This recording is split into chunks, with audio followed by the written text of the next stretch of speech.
Bonjour à toutes et à tous, et on est vraiment particulièrement heureux de vous recevoir aujourd'hui. Comme vous avez vu, on a planifié un Investor Day sur une cible bien précise, qui est une cible importante en maladie neurodégénérative, en particulier dans la maladie de Parkinson, qui est l'ARC2.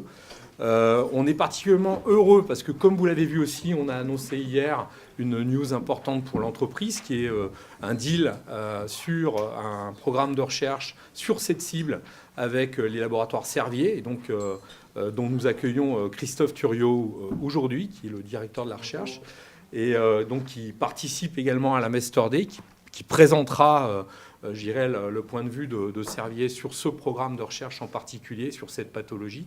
Et nous présentera aussi Laboratoire Servier et leur évolution, qui est importante.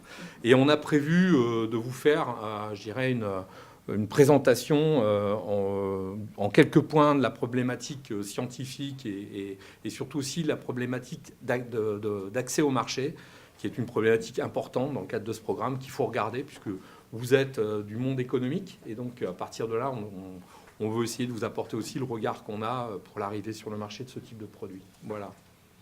Donc, je vais théoriquement faire fonctionner. Voilà, ça, je vous le passe. Petite intro sur la société pour ceux qui ne la connaissent pas, mais en ayant fait le tour un petit peu de la pièce, je crois que vous connaissez plutôt cette entreprise. Donc, moi-même, donc Philippe Gène, PDG et fondateur de l'entreprise. Mon parcours est assez simple, hein. Je suis un scientifique entrepreneur depuis le départ, quasiment, et donc et surtout un homme de projet. Et donc, j'ai acquis mon expérience professionnelle, on va dire, pendant que je créais l'entreprise, sur un projet qui était le mien à l'époque, qui était issu de mon doctorat, qui était repris par les laboratoires des biopharmes, qui était peut-être la première cible d'ailleurs étudiée en tant que cible par l'industrie pharmaceutique, et qui, en tout cas en oncologie, c'est une cible qui était liée à la résistance, posait déjà toute la problématique du développement, on va dire, telle qu'on la connaît maintenant en médecine de précision. Voilà. Donc Yann Oflac, qui fera son introduction lui-même tout à l'heure. Arnaud Lafort, qui nous a rejoint en début d'année, qui est notre CFO, donc je vous le signale, il ne va pas intervenir directement, mais il est disponible pour vous aussi sur ce meeting. Et puis notre équipe, qui est une équipe qu'on a bâtie, on va dire, en phase accélérée depuis l'acquisition des laboratoires de recherche de GSK aux Ulysse, et également de la société Bertin, la partie service. Donc Fabrice Viviani, qui est le VP biologie de l'entreprise, qui est aussi le directeur du site des Ulysse. Alexis Denis, qui est le VP découverte chimie, donc qui est engagé dans le projet au même titre que Fabrice directement. Sont des Xavier Morge, qui est lui en charge de tout ce qui est développement du business marketing, qui a beaucoup de travail parce que l'entreprise a comme caractéristique d'avoir des business models services et des business models de partenariat, tels que celui qu'on vient de signer. Donc il y a vraiment un large front, on va dire, à constituer. Et Thierry Bilouet qui nous a rejoint et qui est DRH. Et pour ça, on a effectivement dû s'équiper. L'entreprise est simplement passée de 100 personnes à 232 personnes en un an et demi. Et donc, ça représente quand même une évolution assez rapide. Ce n'est pas qu'une croissance de business derrière, mais c'est une croissance humaine. C'est pour ça qu'il y a une croissance de business d'ailleurs. Et donc, vous avez un certain nombre de logos qui représentent là où sont passés tous nos collaborateurs et où ont acquis leur expérience. Alors, il y a un petit chiffre qui fait plus de 150 années d'expérience combinée dans les grands groupes pharmaceutiques. C'est réel quand on combine toute l'expérience acquise par les uns et par les autres. Voilà. Donc je vais passer sur la mission directement, qui est une mission importante. Elle prend tout son sens. Je sais qu'elle a toujours perturbé, en fonction des business économiques, les gens qui analysent, on va dire, d'un point de vue économique, l'entreprise. Mais notre grand marché, c'est le marché de l'innovation thérapeutique.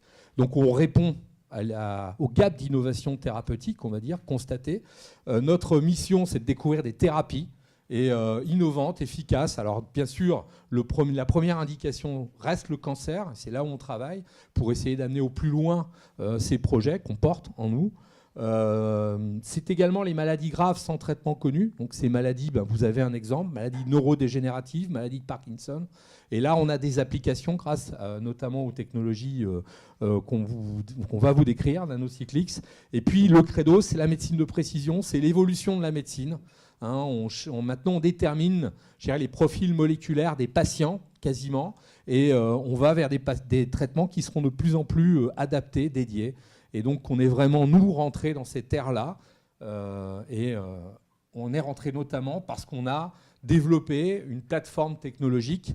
Alors, c'est une des vraies caractéristiques de l'entreprise. On est une boîte techno, d'accord ? Alors, ça aussi, ça perturbe beaucoup un certain nombre d'analystes. Techno, ça veut dire qu'on a des plateformes, ça veut dire qu'on bourgeonne quelque part un petit peu. Et donc, on n'est jamais à court, effectivement, de projets. De temps en temps, il faut se refocuser, et c'est ce qu'on a fait notamment en 2018. Mais cette plateforme, il y a 3 activités stratégiques. Il y a expérimentation, découverte, étude. La première activité stratégique, c'est un ensemble de compétences, de labos, de technologies qui permettent de sélectionner au mieux les candidats médicaments, les meilleurs candidats médicaments. La partie découverte, c'est là où il y a les outils thérapeutiques et les technologies. À l'heure d'aujourd'hui, sont les inhibiteurs de kinase. Et là, on est aussi sur la phase médecine de précision où il faut des outils diagnostiques. Comment déterminer la présence des cibles. C'est aussi là que ça se passe en termes technologiques. Et puis la petite dernière étude qui, elle, amène plutôt une réflexion sur c'est quoi la résistance, l'insensibilité des populations de patients et quelles sont les sous-populations qui n'ont pas de réponse thérapeutique. Et ça, c'est le point de départ de nouvelles recherches potentielles pour avoir des cibles nouvelles. C'est vraiment... alors, c'est une plateforme qui est assez unique. Et en tout cas, c'est comme ça que nous, on traite la médecine de précision. On peut dire qu'on partage cette vision éventuellement avec nos partenaires également qui sont aussi sur cette logique-là. Alors, quand on dit technologique, on répond, nous, module technologique, donc PharmImage, KeyMice, Predict, TOT pour la partie expérimentation. L'imagerie, à chaque fois, on est quand même des pionniers dans le développement de nos plateformes. PharmImage, on a commencé à aborder l'utilisation de l'imagerie pour détecter, on va dire, le comportement des molécules dès 2003, 2004. Et donc, on est parti sur cet axe-là. Et maintenant, on a une plateforme complète qui est une plateforme qui regroupe des moyens et des compétences très spécifiques sur la pharmaco-imagerie, étude de l'effet des traitements. D'accord ? Ce n'est pas de l'imagerie. Encore une fois, on n'est pas imageur. On est des pharmacologues, des chimistes. On pose des questions, on se sert des moyens pour répondre. Et on est structuré en plateforme. KeyMice, c'est tous les nouveaux modèles expérimentaux. Pour essayer de sélectionner les meilleures thérapies, il faut avoir effectivement des modèles expérimentaux. Et donc, on est notamment sur les modèles humanisés en oncologie, parmi les pionniers également. D'accord ? Predict, TOT, c'est plutôt la pharmacologie, ce sont les bases de données, c'est notre expérience. TOT, c'est plutôt comment, quand on a des molécules, on peut essayer de cerner le potentiel in vitro d'application de ces molécules, donc c'est phénotypique. NanoCyclix, dont on parle aujourd'hui, qui est la technologie qu'on a transférée de Johnson & Johnson, dont le papa est Jan Oflak, qui nous a rejoint en 2009. Et on a passé un deal avec Janssen en 2010 sur cette technologie. Petites molécules, c'est important, les petites molécules, ça va partout, en principe. On arrive à les diriger. Et petites molécules qui inhibent avec une grande précision les kinases. Donc qui sont des cibles thérapeutiques potentielles, importantes pour beaucoup de pathologies. Et OncoSnipe, donc qui est le dernier module, qui est là plutôt basé sur tout ce qui est intelligence artificielle, mis à profit, on va dire, pour retrouver, au travers d'algorithmes, des sous-populations de patients. Voilà. Donc, on a affiché pour 2020 un objectif de chiffre d'affaires, on va dire, qui est à 40 millions d'euros. C'est le chiffre d'affaires global de l'entreprise. On a 3 flux d'affaires. Enfin, on a 2 flux d'affaires. On va simplifier. 2 flux d'affaires. On a un flux d'affaires issu du service et on a un flux d'affaires qui est issu des partenariats licensing. Alors, c'est quasi la même chose. On a des molécules, une technologie en propriété qui génère des molécules sur lesquelles on reste propriétaire. On signe des deals plus ou moins tôt avec un industriel, soit au stade candidat médicament, soit au stade clinique. Et on négocie, je dirais, au travers de ça, des accords qui sont des accords avec option de licence, avec milestone, avec royalties, etc. C'est très différent du service. Le service, vous êtes payé pour le travail que vous faites et pas forcément le résultat. Alors bien sûr, en termes de qualité, vous devez être irréprochable. Et pour moi, le service, c'est la base même de la réussite et de l'efficience pour arriver à déterminer de nouveaux composés. Et donc, c'est la culture de l'entreprise. Et je dirais que on demande l'excellence, par contre, pour arriver à mettre sur le papier un candidat médicament. C'est très dur. Il ne faut pas se leurrer. Il y a beaucoup de gens, l'industrie pharmaceutique, depuis de nombreuses années, met à profit les cerveaux, l'argent, etc. pour y arriver. Et le taux de réussite est quand même pas évident. Il faut le reconnaître. Donc pour nous, petite entreprise, avec cette organisation-là, pour nous, on estime qu'on a des chances, effectivement, d'apporter des choses en plus. Voilà. Après, je pense que je vais passer la parole à Yann pour introduire NanoCyclix.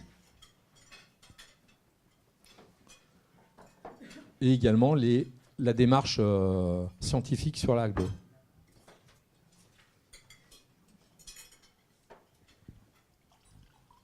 Merci Philippe. Bonjour et bienvenue. Yann Oflak, directeur scientifique et directeur des opérations chez Oncodesign depuis presque 10 ans. Donc plutôt parcours de chimiste. Parcours passé par les grandes sociétés pharmaceutiques, Sanofi, un site à Strasbourg qui est maintenant Sanofi, Novartis, AstraZeneca et Johnson & Johnson, où on a développé la plateforme NanoCyclix. Une petite introduction sur les kinases que vous connaissez déjà, je pense, un peu depuis qu'on en parle. Donc, une très grande famille d'enzymes, 518 enzymes, est très recherché par l'industrie pharmaceutique, parce que impliqué dans tous les processus physiologiques importants et donc liés de dérégulation de kinase, aujourd'hui ont été liés à plus que 400 maladies différentes, plus que 400 indications importantes, pas seulement en oncologie, parce que bien sûr la recherche initiale était en oncologie, mais aujourd'hui aussi maladies auto-immunes, maladies inflammatoires, maladies neurodégénératives. Et c'est de ça qu'on va parler aujourd'hui. Quand même un très grand défi, comme il y a 518 membres dans la famille des kinases, et ce sont des enzymes qui se ressemblent tous parce que ça fixe l'ATP et ça transfère un groupe phosphate vers le substrat. Il est essentiel d'avoir des molécules qui sont extrêmement spécifiques. Ça veut dire qu'ils vont inhiber, bloquer la kinase affectée ou la kinase dérégulée sans toucher les autres. Parce que si on touche plusieurs kinases à la fois, la conséquence est claire, c'est des effets secondaires qu'on doit bien sûr éviter pour des maladies comme la maladie de Parkinson, où c'est quand même un traitement chronique et on espère pouvoir traiter très tôt les malades. Et c'est là effectivement qu'on propose NanoCyclix, une technologie qu'on appelle Next Generation Kinase Inhibitors, donc de nouvelle génération, des petits macrocycles qui ont l'avantage d'être extrêmement puissantes, c'est extrêmement important, qui sont extrêmement sélectifs aussi, et qui ont aussi la possibilité de passer la barrière hémato-encéphalique, donc qui passent dans le cerveau. Et bien, toutes ces propriétés, bien sûr, sont essentielles pour un projet, pour un programme comme des inhibiteurs de LARC2, pour aller chercher effectivement des traitements pour des maladies neurologiques comme Parkinson. Sur les kinases, l'intérêt du monde pharmaceutique reste extrêmement important. On dit toujours que plus que 20% des investissements en R&D sont sur les inhibiteurs de kinase, pour des raisons très claires, hein, et là ça se voit aussi dans le nombre de publications, le nombre de brevets, la présence aussi de toutes les grandes sociétés dans ce domaine. Et avec tout ce qui se fait aujourd'hui dans la médecine de précision, les kinases deviennent encore plus importantes comme cible pour des thérapies ciblées. Ce qu'on montre ici, c'est le pipe, et aujourd'hui, on parle donc des inhibiteurs de LARC2 pour la maladie de Parkinson. Ce qui est très important sur ce slide, c'est aussi ce que Philippe a déjà monté. On n'est pas une société avec une molécule, avec une cible.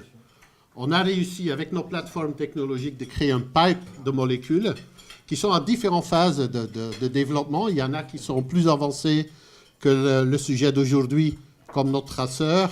Il y a d'autres molécules en oncologie qui avancent. Et bien sûr, il y a nos inhibiteurs de RIPK2 en maladie auto-immune qui avancent aussi leur chemin vers les candidats et après vers la clinique. Maladie de Parkinson, petite introduction. Donc c'est l'affectation neurodégénérative responsable de troubles moteurs. C'est ce qu'on observe chez les patients au moment où il y a déjà une trentaine de pourcents, 30 à 70% des neurones dopaminergiques sont déjà affectés à ce moment. Donc le patient, il perd progressivement ses neurones. D'ailleurs, tous les traitements aujourd'hui qui existent essayent d'ajouter de la dopamine pour pouvoir profiter des quelques neurones qui restent. Donc c'est des traitements symptomatiques qui n'ont pas la possibilité d'améliorer quelque part la maladie. La prévalence, bien sûr, vous le savez, on parle de potentiellement 10 millions de patients dans le monde. C'est une maladie liée à l'âge, ce que vous voyez très clairement. Et avec la population au niveau mondial qui devient de plus en plus âgée, donc on s'attend aussi que cette maladie soit de plus en plus présente aujourd'hui sans vraie solution.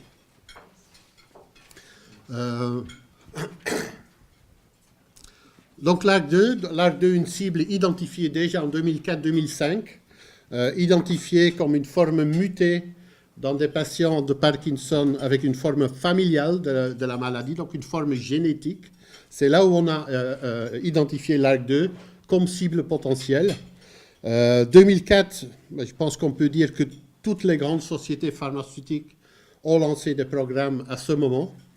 Le fait qu'il y a une première molécule seulement arrivée en clinique en 2018, ça montre la difficulté de la cible, parce qu'il faut des molécules très puissantes, il faut des molécules avec un safety complet, et bien sûr des molécules qui passent dans le cerveau. Donc c'est là où est toute la difficulté. Ce qui s'est passé aussi ces derniers mois, la dernière année, c'est qu'il y a des liens qui ont été faits entre une autre cible extrêmement importante, c'est l'alpha-synucléine. C'est ce qui se trouve, c'est la protéine qui se trouve dans les dépôts qui tuent en fait ces neurones, ce qu'on appelle des Lewy bodies. Donc aussi bien alpha-synucléine que l'ARC2 sont deux cibles potentiellement qui peuvent modifier en fait le cours de la maladie, et c'est ça qui est tout nouveau et c'est ça qui est extrêmement important. Ce qui s'est passé récemment, c'est qu'un lien commence à s'établir entre ces deux protéines qui renforce encore l'intérêt eh bien, de l'ARC2, mais aussi de l'alpha-synucléine. Et ce qu'on a vu aussi, et c'est là où l'intérêt de la taille du marché qui va être décrit tout à l'heure est extrêmement important. Je parlais de la forme familiale initiale de la maladie, c'est 1 ou 2% des patients.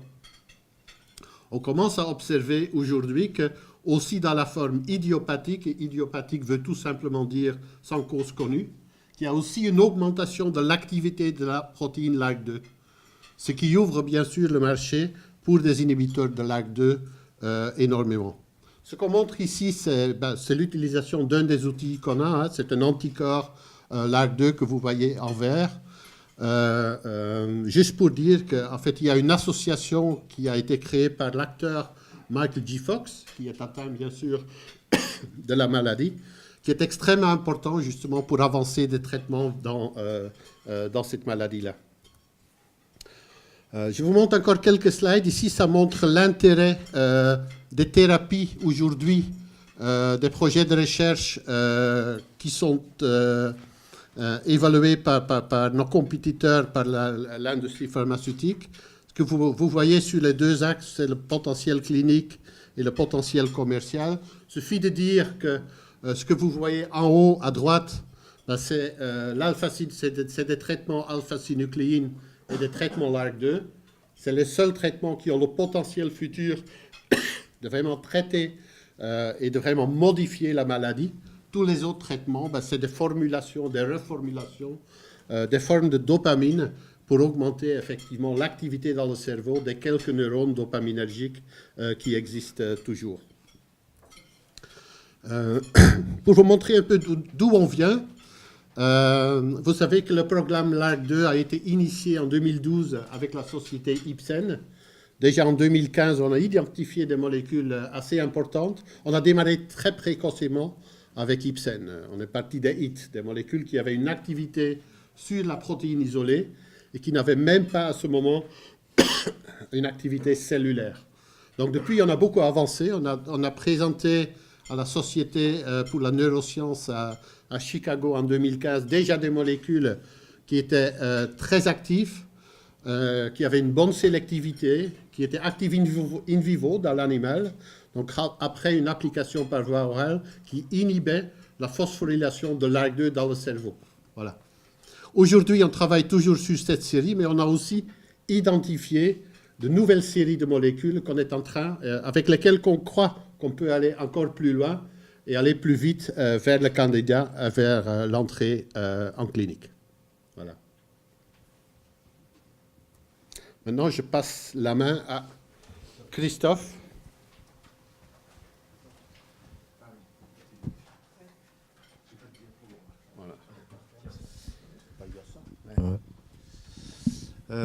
Bonjour à tous. Merci de me passer la parole, Yann. Je vais me présenter très brièvement. Christophe Thuriot. J'ai rejoint les laboratoires Servier il y a un peu moins de 2 ans. Ça fait une bonne trentaine d'années que je travaille dans l'industrie pharmaceutique et les biotech en France et à l'étranger, toujours en R&D. Juste 2-3 petits mots sur Servier pour ceux qui ne connaissent pas ce laboratoire. Ce laboratoire a une structure déjà assez particulière par rapport à ses pairs. C'est une fondation aujourd'hui qui est détenue par aucune personne physique. Donc c'est une fondation détenue par des sociétés qui font partie du groupe Servier.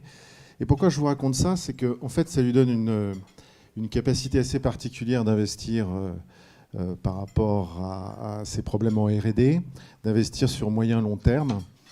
Et c'est ce que nous faisons. Nous faisons beaucoup, de plus en plus. Et le partenariat dont on parle aujourd'hui en est un très bon exemple. Étant responsable des activités de recherche, bien évidemment, je me dois toujours de stimuler les équipes sur de très bons programmes de recherche et surtout de savoir si nous avons des chances et quelles sont ces chances et quels sont les bénéfices ajoutés de développer des programmes en interne, développer des programmes en externe ou développer des programmes en partenariat. À chaque fois, cette question doit être posée dans un domaine, comme Yann et Philippe en ont parlé, dans un domaine extrêmement compétitif où, bien évidemment, le temps compte pour développer des solutions thérapeutiques pour les patients qui les attendent. Et il est évident que la maladie de Parkinson en est un exemple absolument flagrant, puisqu'il n'y a pas vraiment de solution thérapeutique curative, ou tout du moins autre que symptomatique, pour ces patients qui sont durement touchés par cette maladie très invalidante et qui se termine jamais dans de très bonnes conditions. Alors, on développe une politique de partenariat très agressive, dans le bon sens du terme, ou plutôt dans le sens anglo-saxon du terme. Et à chaque fois, la question se pose de savoir comment, à quel moment rentrer dans un partenariat, comment Servier peut être considéré comme un partenaire de choix. Et c'est tout ce que nous travaillons aujourd'hui. Nous n'étions pas présents aux États-Unis il y a encore très peu de temps. Nous y sommes maintenant. Nous avons fait des acquisitions, notamment la branche oncologie d'un laboratoire qui s'appelle Shire, ce qui nous permet d'être en plus aujourd'hui regardé comme un acteur totalement mondial.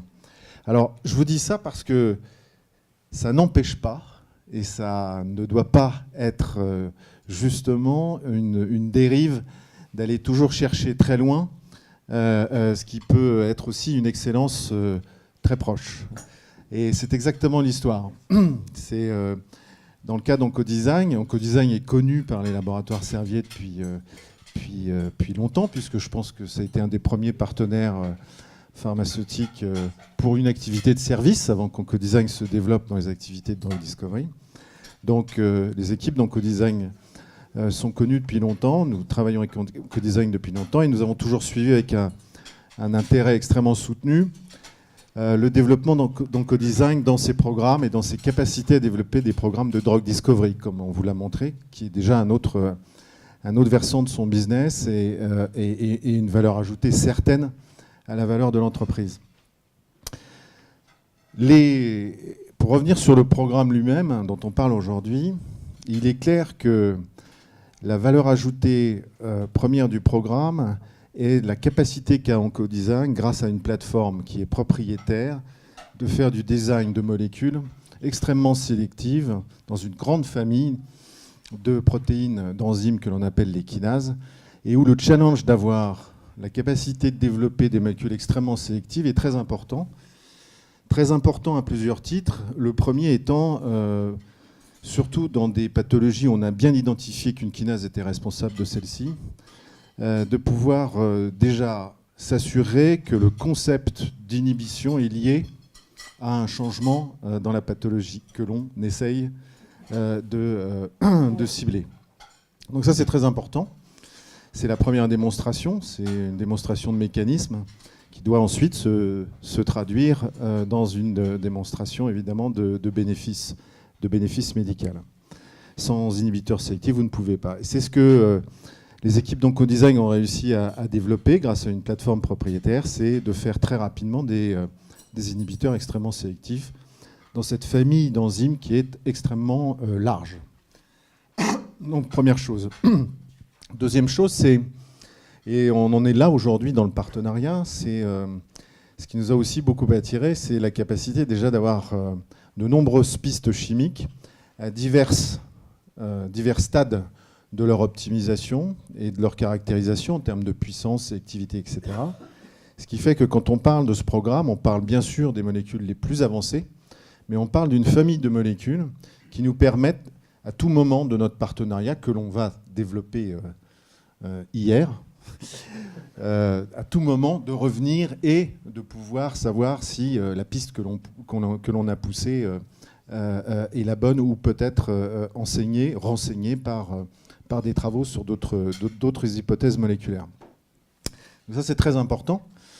Et la deuxième chose, c'est que dans un partenariat, je vous expliquais les grands types de partenariats, c'est soit on outsource complètement et on fait confiance, et on suit de très loin. C'est généralement une option qu'on essaye de ne pas prendre, puisqu'on pense que la façon de se renforcer, de renforcer nos succès, c'est que chacun apporte quelque chose de très fort dans le partenariat. Et là, sans être arrogant, je pense que dans le domaine de la pharmacologie de Parkinson, de la compréhension de la pathologie, même de la cible, grâce à notamment des recrutements assez actifs que l'on a fait récemment avec des gens qui viennent avec des expériences internationales chez Servier, d'autres laboratoires ou d'autres biotech, on a une très bonne connaissance du domaine.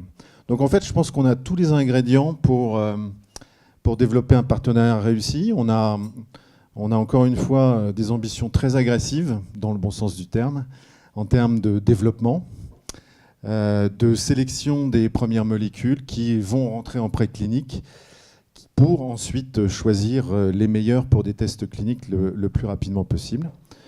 Donc vraiment sur l'organisation, sur le niveau des acteurs, à la fois chez Servier et bien sûr Oncodesign, dans ce partenariat, tout est là pour être parfaitement réalisé et avec succès. Donc c'est extrêmement important. Et encore une fois, dans un partenariat, il y a bien sûr le sujet, mais il y a tout ce que les équipes s'apportent d'une façon moins tangible. Et la confiance que l'on a en chacun dans les équipes est extrêmement importante. Et sans rentrer dans des détails extrêmement précis, la façon dont nous avons pu conclure cet accord en totale intelligence et avec une rapidité relativement certaine est aussi de très bon augure sur le développement de ce partenariat. Voilà, c'est ce que je voulais vous dire. Christophe, je vais juste faire le lien aussi avec Véronique qui va me rejoindre. Mais juste pour dire, l'Arc 2, c'est vraiment un peu une histoire symbolique pour le développement d'Ocodesign. On a commencé la recherche avec Ipsen sur ce thème, comme l'a précisé Yann précédemment, en 2012. On a dû stopper la collaboration en début 2017. On avait anticipé le développement et l'accélération de nos programmes de développement interne en 2016, en reprenant les laboratoires Glaxo et surtout derrière le financement qui nous permet d'investir entre 2016 et 2020 40 millions d'euros. Et puis, 1 an et demi après de travail à l'intérieur de nos structures, totalement, ce qui n'était pas le cas à l'époque d'Ipsen, c'est-à-dire avec notre chimie, notre biologie, les compétences nouvelles qu'on a additionnées, le travail de forcené qu'on a fait d'intégration. Je vous dis que passer à plus du double de personnes, c'est une relative performance. Pour ceux qui connaissent, ils apprécieront.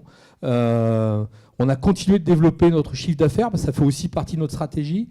Et là, on arrive effectivement sur un deal avec une société très motivée, très compétente, qui s'engage sur une avenue extrêmement compliquée pour l'industrie pharmaceutique depuis très longtemps, qui nous fait confiance.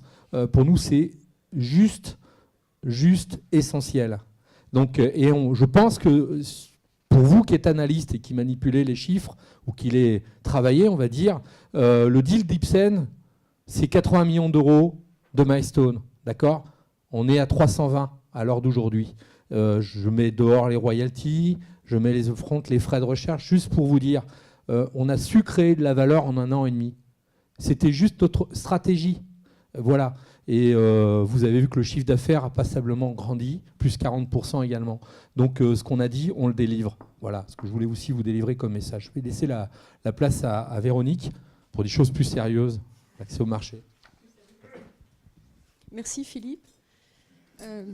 Bonjour mesdames et messieurs. Véronique Foutel, je vais peut-être changer le slide. Comment ça ? Voilà. Alors avant de me présenter, tout d'abord je voudrais remercier Philippe et ses équipes, les féliciter, ainsi que Monsieur Thuriot pour ce deal qui vient d'être signé. Et en ce qui me concerne, je suis une consultante en accès au marché prix au niveau mondial et national. Parce que j'ai fait mon école chez Roche. On pourra rajouter le logo sur tes slides prochainement. Et quelques années, mais pas beaucoup. Pardon ? Quelques années. Voilà.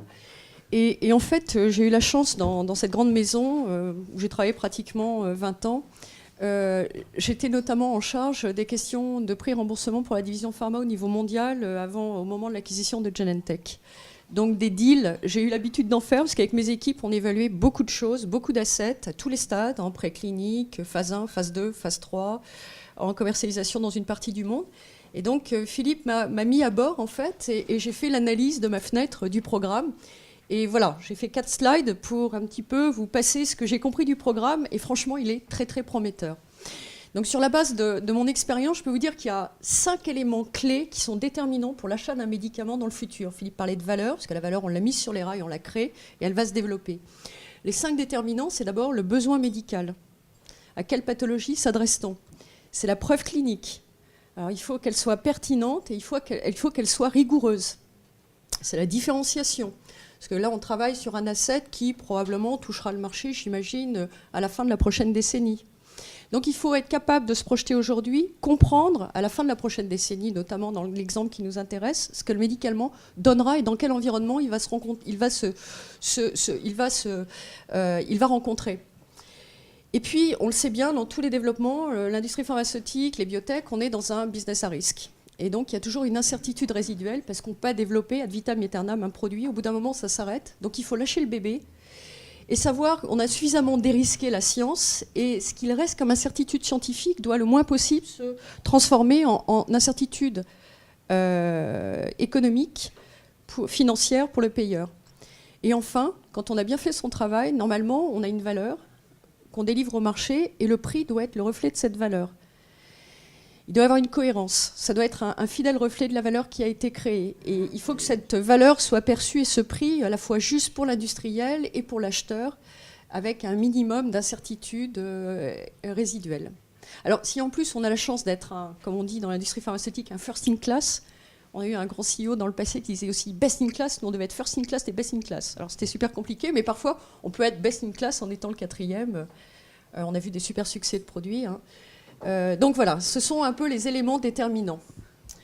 Donc dans le monde idéal, évidemment, si vous avez un besoin inassouvi, non satisfait, important, mal et non couvert, et qui est très débilitant, qui peut engager le pronostic vital, si vous amenez une méthodologie très rigoureuse, avec une belle preuve clinique, si en plus vous avez un degré de différenciation maximale et une incertitude minimale, et que vous êtes cohérent dans la manière où vous pricez votre asset, vous avez toutes les chances de succès.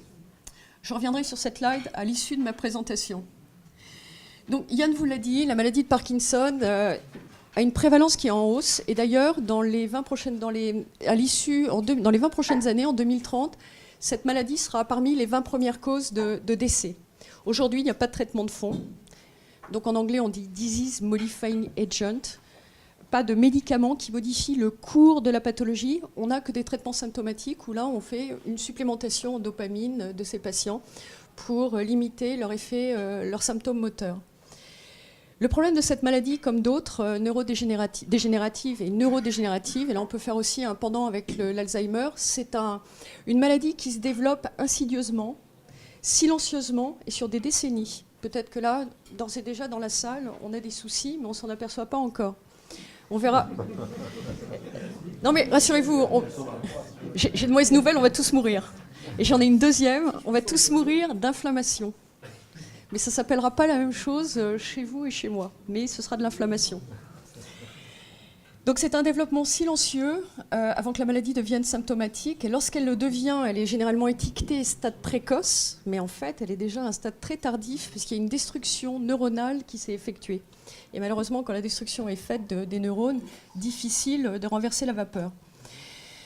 Donc des maladies neurodégénératives, on en a connu plein, et pour certaines, elles ont déjà un arsenal thérapeutique, notamment, on parlait d'anti-inflammatoires, je pense aux anti-TNF, donc on connaît tous la polyarthrite rhumatoïde, la spondylarthrite ankylosante, on a plein de modèles, et on a l'habitude de biologiques notamment, ou de small molecules, mais de biologiques utilisés dans ces pathos.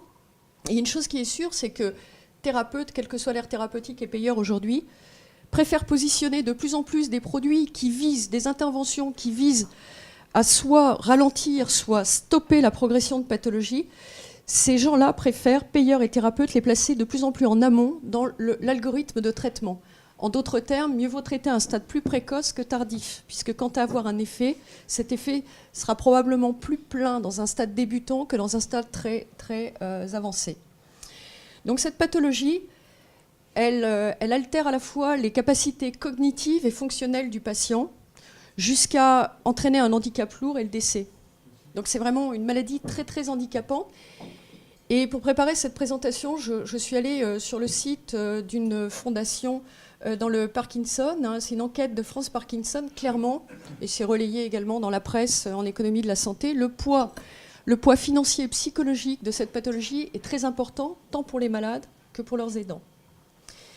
Donc voilà la maladie auquel potentiellement s'adresse notre produit. Donc les différents stades de cette pathologie, comme je vous le disais, il y a tout un axe des temps. Là, j'en ai représenté que 25 ans, mais en fait, comme dans l'Alzheimer, on peut remonter pratiquement à 30-40 ans dans le développement de la patho. On distingue 3 stades. Un stade préclinique, un stade prodromal et un stade moteur. Le stade préclinique, phase 1 de la maladie, est complètement asymptomatique, inapparent. Le stade prodromal, qui correspond à des classifications de la maladie de Parkinson, stade 1 à 2, suivant la classification de Braque, là, se caractérise par des symptômes non moteurs qui vont apparaître. Et en fait, il s'agit là de troubles gastro-intestinaux, il s'agit également de troubles du sommeil paroxystique, de troubles olfactifs. Ça, c'est très important, les troubles olfactifs. Parce que vous verrez, ça a une connotation de biomarqueur. Parce qu'on peut, à ce moment-là, commencer à identifier en phase prodromale des troubles des patients, présélectionner les patients ou savoir d'ores et déjà que ces patients sont à très haut risque pour se convertir en malades de Parkinson avec des troubles moteurs, 3e phase, où là, pour le coup, on retrouve le tableau que vous connaissez très classiquement de la maladie de la Parkinson, avec des tremblements au repos, une akinésie, une hypertonie extrapyramidale. Donc la phase prodromale, elle dure 10 à 20 ans, selon la littérature et les études qui ont été menées, le suivi de cohorte. Et la phase moteur, en l'occurrence, elle peut durer 15 ans, plus ou moins 7 ans. Donc on parle de 35 ans. Bien évidemment, aucun payeur n'ira financer quelque chose sur 35 ans.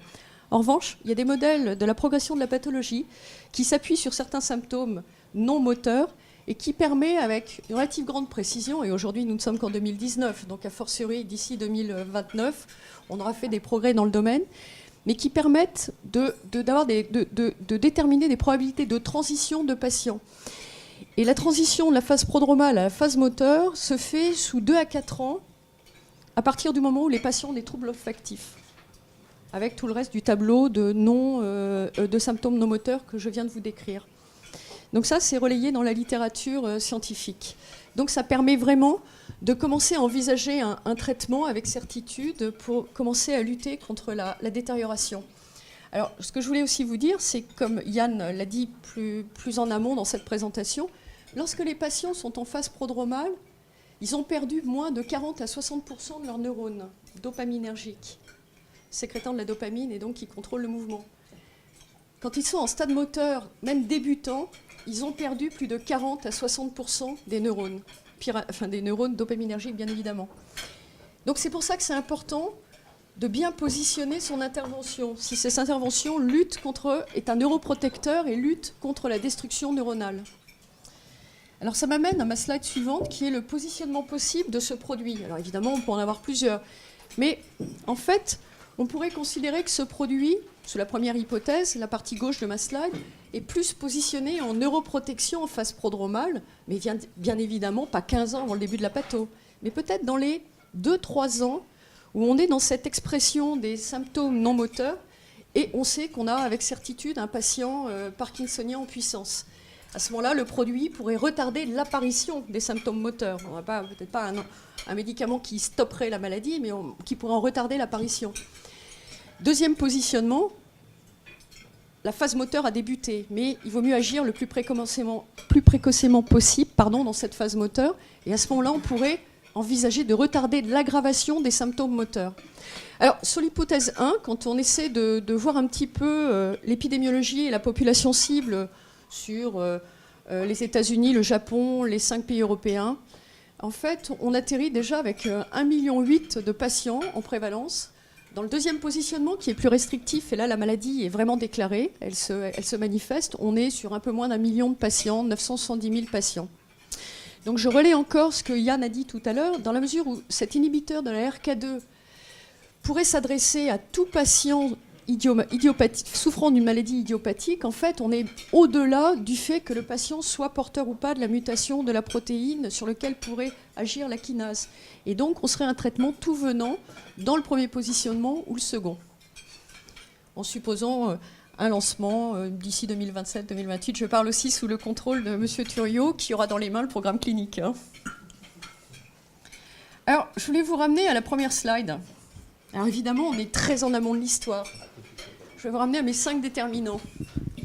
Mais quand même, c'est très prometteur, cette histoire. Parce que si on regarde, le besoin médical, on vous l'a dit, pour l'instant complètement insatisfait. En plus, on aura de plus en plus de déments venant de l'Alzheimer et du Parkinson d'ici 2030.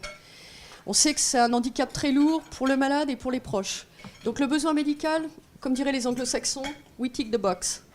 La preuve clinique, pour l'instant, de ce qu'on en a vu, en tout cas à travers les premiers éléments précliniques, on a clairement la promesse d'un agent neuroprotecteur. Alors attention, il ne s'agit pas de phase clinique, là, en fin de phase 2, début de phase 3 de la maladie de Parkinson, c'est-à-dire à la fin de la phase prodromale ou au début de la phase moteur. La différenciation, on l'a évoqué également. Aujourd'hui, on a des traitements symptomatiques, de la dopamine, des agonistes dopaminergiques, des inhibiteurs enzymatiques permettant, couplés à ces agonistes dopaminergiques, permettant d'augmenter la demi-vie de la dopamine dans le cerveau, mais on n'a que des choses palliatives et symptomatiques. On n'a rien. Donc c'est un boulevard, la route est libre. L'incertitude résiduelle, il en tiendra aux 2 compagnies en développant le produit. Clairement, c'est un programme qui appelle l'utilisation de biomarqueurs, tant pour le diagnostic des patients, le screening, pour ceux qui bénéficieront du traitement, qu'ensuite parce que c'est ce que les payeurs aimeront. Ils auront des armes, une boîte à outils avec l'industriel pour suivre vraiment l'impact de la réponse et du traitement. Donc un biomarqueur également pour le suivi de la réponse sera un élément, à mes yeux, essentiel.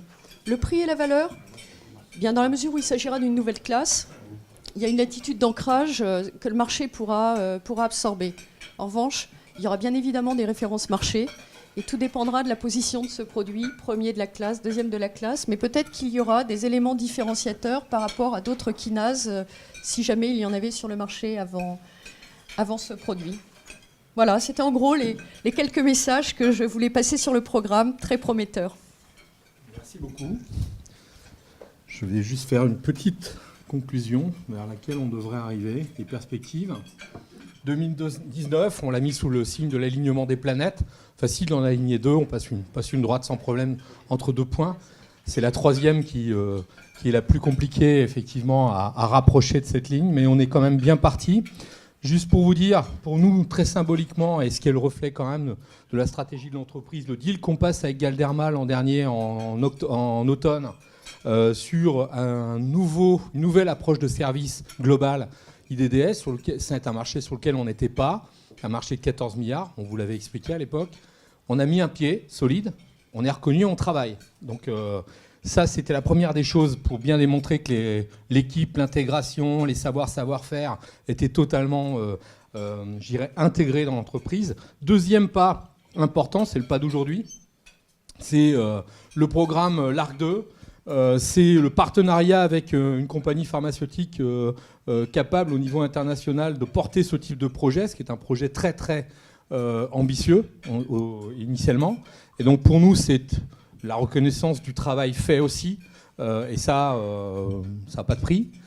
Troisième point, c'est effectivement d'aller nous-mêmes, avec un candidat médicament issu de nos recherches, amener un produit en partenariat au pied de la clinique. Et ça, on a des candidats, on a 3 programmes. Yann vous a montré le pipe, il est à la suite, je vous le représenterai. On a sur ces 3 programmes, à côté du programme LARC2, des espoirs fondés pour pouvoir arriver effectivement au bout de cet alignement. D'accord ? Et sur cette année. Donc c'est un